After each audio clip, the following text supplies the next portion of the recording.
दुनिया भर से अकीदतमंद करेंगे उर्से रज़वी में शिरकत। बड़े पैमाने पर की जा रही हैं तैयारियां। आला हज़रत फ़ाज़िल बरेलवी के 104वें उर्से रज़वी में शिरकत करने के लिए बड़ी संख्या में आने वाले अकीदतमंदों को ध्यान में रखते हुए दरगाह की ओर से बड़े पैमाने पर तैयारियां शुरू हो चुकी हैं। दरगाह समेत जिले भर के अलग अलग हिस्सों में बैठकों का दौर जारी है।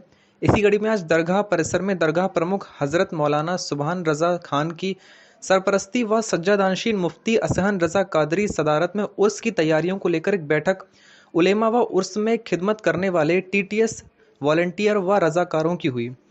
तिलावत कुरान के बाद बैठक में शामिल सभी लोगों से ज़ायरीन की सुख सुविधा, खाने व रहने के लिए बेहतर से बेहतर व्यवस्था करने के लिए सलाह मशवरा किया गया।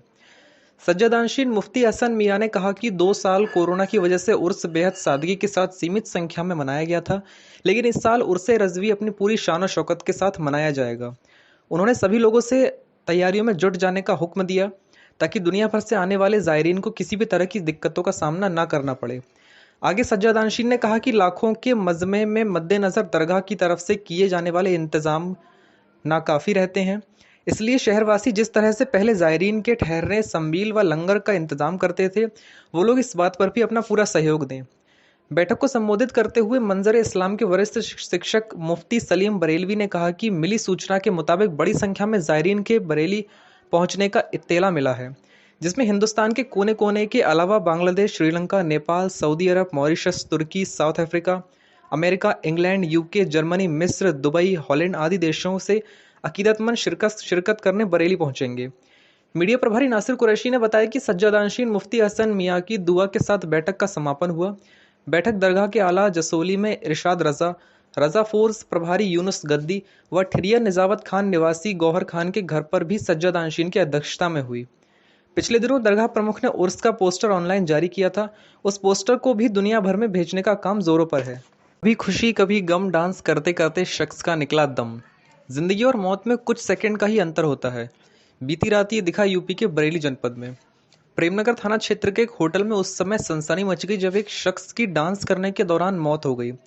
लोग शख्स के डांस को अपने कैमरे में कैद कर रहे थे। इसी दौरान कुछ ऐसा हुआ कि अचानक वह फ्लोर पर गिर पड़ा और उसकी मौत हो गई। लोगों ने डॉक्टर को बुलाया, लेकिन डॉक्टर ने उस व्यक्ति को मृत घोषित कर दिया। बताया जा रहा है कि प्रभात कुमार 45 वर्ष आईवीआरआई में टेक्निकल सहायक पद पर तैनात थे। वे किसी नज़दीकी व्यक्ति की जन्मदिन पार्टी में प्रेमनगर स्थित एक होटल में शामिल होने आए थे। इस घटना से मृतक के परिवार में हड़कंप मच गया। पार्टी के बारे में जानकारी रखने वाले एक शख्स ने बताया कि प्रभात कुमार पार्टी में बहुत बढ़िया डांस कर रहे थे। बेटे की मजदूरी के पैसे लेने गए बुजुर्ग मारपीट में हुआ घायल, उपचार के दौरान मौत। थाना मीरगंज क्षेत्र के ग्राम उमरिया आजमपुर गांव निवासी राम सिंह की जिला अस्पताल में उपचार के दौरान मौत हो गई। जिला अस्पताल की मोर्चरी पर मौजूद परिजनों द्वारा बताया गया कि राम सिंह अपने बेटे रघुवीर की मजदूरी के पैसे लेने प्रीतम सिंह के पास कुछ दिनों पहले गया था। प्रीतम सिंह ने पैसे देने से इनकार कर दिया और राम सिंह के साथ मारपीट की, जिससे वह घायल हो गया। घायल अवस्था में उसे पहले मीरगंज में भर्ती कराया गया, जिसके बाद उसे बरेली के जिला अस्पताल में भर्ती कराया गया, जहां पर आज उसकी उपचार के दौरान मौत हो गई। फिलहाल पुलिस आरोपी की तलाश में लगी है। आरोपी प्रीतम सिंह फरार बताया जाता है। अनकहे लम्हे पुस्तक का प्रोफेसर वसीम बरेलवी ने किया विमोचन। योगेश कुमार मथुरा निवासी ने अनकहे लम्हे नाम से एक किताब लिखी है। गुरुवार को विश्वविख्यात शायर प्रोफेसर वसीम बरेलवी ने अपने आवास पर आयोजित एक कार्यक्रम में योगेश कुमार की इस किताब का विमोचन अपने हाथों से किया। ब्लू रोज पब्लिकेशन द्वारा प्रकाशित इस किताब के विमोचन समारोह में प्रोफेसर वसीम बरेलवी ने मथुरा के बिसालवी राया मूल निवासी योगेश कुमार की सराहना करते हुए कहा कि जिला सत्र न्यायालय में कार्यरत होते हुए भी उन्होंने साहित्य के लिए समय निकालकर अपने शब्दों से गज़लों व नज़मों को लिखकर अपना साहित्य प्रेम दर्शाया है। मैं उनके उज्जवल भविष्य की कामना करता हूँ। योगेश कुमार पुत्र स्वर्गीय रमेश चंद्र शर्मा का जन्म स्थान बहेड़ी बरेली का है।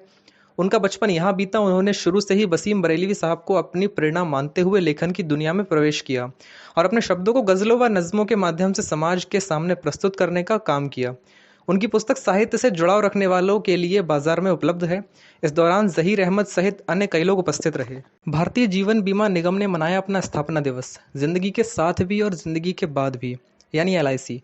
जी हाँ, हम बात कर रहे हैं भारत की सबसे बड़ी और पुरानी इंश्योरेंस कंपनी एलआईसी की, जिसकी स्थापना 66 वर्ष पूर्व 1 सितंबर 1956 को हुई थी। जिसका उद्देश्य था जीवन बीमा को बड़े पैमाने पर फैलाना, ताकि भारत के हर नागरिक को पर्याप्त आर्थिक सहायता उचित दरों पर उपलब्ध करवाई जा सके। हर वर्ष पूरे देश में एलआईसी स्थापना दिवस मनाया जाता है। इसी क्रम में जीवन बीमा निगम ने अपनी स्थापना के 66 वर्ष पूरे होने पर बरेली के डीडीपुरम स्थित मंडल कार्यालय पर अपना स्थापना दिवस के मौके पर बीमा सप्ताह का शुभारंभ किया। सर्वप्रथम वरिष्ठ मंडल प्रबंधक महेश चंद्र वर्मा ने समारोह के मुख्य अतिथि क्षेत्रीय प्रबंधक Punjab and Sind bank T C Meena के साथ एलआईसी का ध्वज फहराया और उपस्थित जनों द्वारा एलआईसी गीत गुनगुनाया गया। तत्पश्चात मुख्य अतिथि ने दीप प्रज्वलित कर समारोह का आरंभ किया।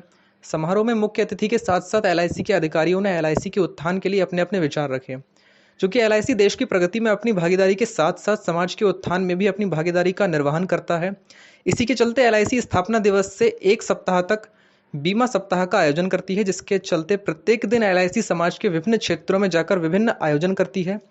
मुख्य अतिथि द्वारा फीता काटकर मंडल कार्यालय में बनाई गई डेस्क का उद्घाटन भी किया गया। दिल्ली में होंगी कांग्रेस की हल्ला बोल रैली।